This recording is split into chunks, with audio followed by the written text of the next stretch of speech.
નમસ્કાર, real power ન્યૂઝમાં આપનું હાર્દિક સ્વાગત છે। સૌથી પહેલા નજર કરીશું આજના મહત્વના મુખ્ય સમાચાર પર।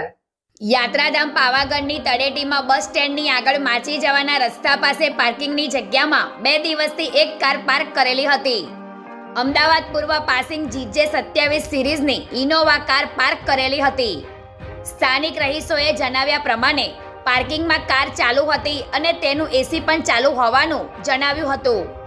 કારની પાછળની સીટ ઉપર એક યુવક અને યુવતી બેઠેલા દેખાયા હતા।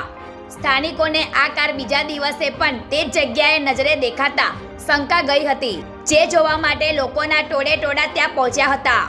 સ્થાનિકોએ પાવાગઢ પોલીસને આ અંગે જાણ કરતા પોલીસ તાત્કાલિક ઘટના સ્થળે આવી।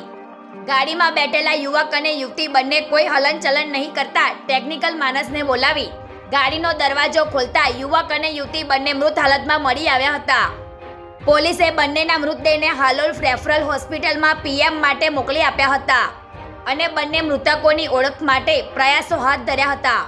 પ્રાથમિક તબક્કે બંને હિંમતનગરના આકોદરા ગામના હોવાનું બહાર આવ્યું છે।